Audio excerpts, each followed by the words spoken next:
Hi masters. భూమండలంలో నవ్య దివ్య భవ్య యుగం యొక్క మహా అవతరణ డాక్టర్ సన్నీ సాటిన్ రాశారు. పని మరి విశ్రాంతి అంటున్నారు. విశ్రాంతి నుంచి పనిని వేరు చేసేది ఏమిటి? సాధారణంగా మనం ఈ ప్రస్తుత 3వ తలంలో మనం ఆ రెండింటినీ ఈ విధంగా వేరు చేసి చూడవచ్చు. పని మనం జీవనాధారాన్ని సంపాదించుకోవడం కోసం చేసేది ఏదైనా పని అవుతుంది. మనం సాధారణంగా దానిని ఆస్వాదించం, అయినా కానీ ఆ పని చేస్తాం. ఎందుకంటే మనకు ఆ డబ్బు అవసరమని మనం భావిస్తాం. మనం ఎక్కడ పని చేయాలి, ఏ వేళల్లో పని చేయాలి, మరి ఏ రకమైన కార్యకలాపాలు లేదా ప్రాజెక్టుల్లో మనం పని చేయాలి అనే విషయంలో చాలా వరకు మనకు ఎంతో పరిమితమైన ఎంపిక ఉంటుంది. సామాన్యంగా మన సమయంలో చాలా భాగం పని దగ్గరే గడుస్తుంది. ఒక యజమాని లేదా మరెవరైనా మనం ఏం చేయాలో చెప్తూ మన పనిని పర్యవేక్షిస్తూ మన ఆసక్తులు, సామర్థ్యాలు లేదా కోరికలను ఏమాత్రం పరిగణించకుండా మరొకరు ఎవరో వృద్ధి చేసిన ప్రమాణాలను ఉపయోగించి మన పనితీరును అంచనా వేస్తూ ఉంటారు. పనిలో వినోదం అనేదే లేదు. విశ్రాంతి. మనం వినోదం కోసం చేసేది ఏదైనా విశ్రాంతి అవుతుంది. మనం సాధారణంగా దాన్ని ఆస్వాదిస్తాం, ఎందుకంటే మనం ఎంపిక ద్వారా అది చేస్తాం. మనం ఎక్కడకు మరి ఎప్పుడు వెళ్ళాలి, ఏ రకమైన కార్యకలాపాల్లో లేదా ప్రాజెక్టుల్లో పాలు పంచుకోవాలి అనేది మనమే నిర్ణయిస్తాం. సామాన్యంగా మన సమయంలో కొద్ది భాగమే విశ్రాంతి కోసం కేటాయించబడుతుంది. మరొకరు ఎవరో మనకు ఏం చేయాలో చెప్పడం లేదా మన పనితీరును పర్యవేక్షించడం మరి అంచనా వేయడం ఉండదు. మనం సాధారణంగా మన విశ్రాంతి సమయంలో డబ్బు సంపాదించం. విశ్రాంతి ఒక వినోదం. ఈ దృశ్యంలో ఏదో దోషం ఉన్నట్లు అనిపించడం లేదు.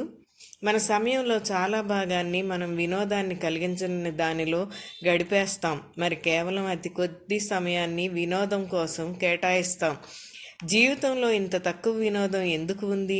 మనం ఎంత వినోదం పొందుతున్నాం అనేదే మౌలికంగా మన జీవితపు నాణ్యతను నిర్ణయిస్తుంది. పనిని విశ్రాంతిలో కలిపేయాలి. మనం పని మరి విశ్రాంతిని కలిపేసి కలగలిసిపోయిన ఆ కార్యకలాపం విశ్రాంతి లక్షణాలన్నింటినీ కలిగి ఉండేలా చేయగలిగితే కనుక అప్పుడు మనం జీవితంలో ఎప్పుడూ వినోదం పొందుతూనే ఉంటాం. అప్పుడు జీవితపు నాణ్యత ప్రశస్తంగా ఉంటుంది. మనం కోరుకునేది ఖచ్చితంగా అదే. వినోదంతో నిండిన జీవితాన్నే మనం కోరుకుంటాం. మీరు వినోదం నుంచి విరమించుకుంటారా? నా జీవితం వినోదంతో నిండి ఉంది. నేను అన్ని పనులు నా ఎంపిక ద్వారా పూర్తిగా నా ఆసక్తికి అనుగుణంగానే చేస్తాను. నేను కార్పొరేట్ లేదా వ్యాపార ప్రపంచంలో పనిచేసినప్పుడు 30 సంవత్సరాల క్రితం జీవితం ఈ విధంగా లేదు. అంటే నేను ఎన్నడూ పనిచేయడానికి వెళ్ళను అని దాని అర్థం.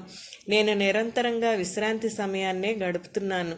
వినోదం నుంచి విరమించుకునే ఉద్దేశం నాకు లేదు. మీ జీవితం అంతా వినోదమయంగా ఉంటే మీరు దాని నుంచి విరమించుకుంటారా? మనం ఒకసారి 4వ తలంలోకి వెళ్తే పని మాయమైపోయి మరి విశ్రాంతిలోకి కలగలిసిపోతుంది. అయితే 3వ తలంలో చాలామంది ప్రజలు ఆ విధంగా చెయ్యలేరు. పైన నిర్వచించిన విధంగా పని మరి విశ్రాంతి విభజించబడి ఉండడమే సమస్య ఎక్కడ ఉంది?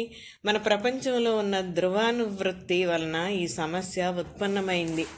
ప్రపంచ జనాభాలో అగ్రశ్రేణిలో ఉన్న 1% ప్రజలు అన్ని వనరుల్లో దాదాపు 75-80% నియంత్రిస్తున్నారు.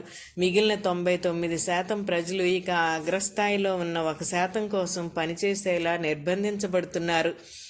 మనం ప్రపంచంలోని వనరులు అన్నింటినీ తీసుకుని ప్రపంచ జనాభాకు వాటిని సమానంగా పంచితే కనుక ప్రతి ఒక్కరూ మంచి జీవితాన్ని గడపగలగటానికి అవసరమైన వాటికన్నా ఎక్కువే కలిగి ఉంటారు. ప్రస్తుతం ఒక వ్యక్తి 50 బిలియన్ల అమెరికా డాలర్లను బ్యాంకుల్లో దాచుకుంటూ ఉండగా ప్రపంచంలోని 100 కోట్ల మంది పోషకాహార లోపంతో లేదా ఆకలితో అలమటిస్తూ ఉన్నారు. ఒకవేళ మనం అత్యాధునిక సాంకేతిక పరిజ్ఞానం అందరికీ అందుబాటులో ఉండేలా చేయగలిగితే గనుక పనులు మరింత వేగవంతంగా జరుగుతాయి. మరి ప్రజలు ఇంత కష్టపడి పనిచేయాల్సిన అవసరం ఉండదు. యంత్రాల ద్వారా చేయగల పనులను చేతులతో చేయవలసి వస్తే కనుక మానవ కృషి అనవసరంగా వృధా అవుతోంది. ప్రస్తుతం పురోగమించిన ఒక దేశంలో 5 వ్యక్తులు సరైన సాంకేతిక పరిజ్ఞానాన్ని వినియోగిస్తూ ఒక నిర్దిష్ట రహదారిని ఒక రోజులో వేయవచ్చు. ఒక తృతీయ ప్రపంచ దేశంలో అదే రహదారిని ఒక్క నెలలో వేయడానికి చేతులతో రాళ్లను కొడుతూ వందలాది మంది పనివాళ్లు పనిచేయాల్సి రావచ్చు. ఒకవేళ వాహనాలను పంచుకోవడం జరిగితే కనుక మనం కాలాన్ని అపరిమితంగా ఆదా చేయవచ్చు. నేను ఇంటి దగ్గర 4 కార్లు ఉంచుకుని కొన్ని నిర్దిష్టమైన రోజుల్లో కనీసం ఒక్క కారును కూడా ఉపయోగించకపోవచ్చు. మరో వంక నా పొరుగు వ్యక్తి అతని దగ్గర కారు లేకపోవడంతో బస్సు లేదా ట్రైన్ ద్వారా ఉద్యోగానికి వెళ్ళి రావడానికి రోజుకు 2 గంటల సమయాన్ని వెచ్చిస్తూ ఉండవచ్చు. ఒకవేళ నేను అతనితో ఒక కారుని పంచుకుంటే కనుక కేవలం ఉద్యోగానికి వెళ్ళి రావడానికి పట్టే సమయంలోనే అతను రోజుకు 1.5 గంటల సమయాన్ని ఆదా చేసుకోగలుగుతాడు. ఉపకరణాలను పంచుకోకపోవడం ద్వారా మనం మన అవసరాలను అక్రమంగా పెంచేసుకుని మన వనరులపై అమితమైన భారాన్ని మోపుతాం. చాలామంది ఇళ్లలో 2 వాక్యూమ్ క్లీనర్లు ఉంటాయి. మరి బహుశా వాటిలో ఒకదాన్ని రోజుకు 5 నిమిషాలు ఉపయోగిస్తూ ఉండవచ్చు.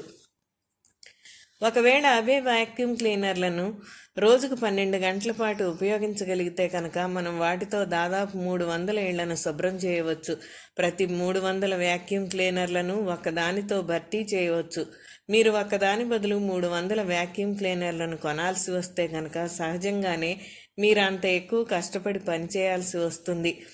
చాలా సందర్భాలలో మనం కేవలం మన కోసమే పనిచేయడం లేదు, మనకు ఉద్యోగం ఇచ్చిన వారి కోసం మనం పనిచేస్తున్నాం.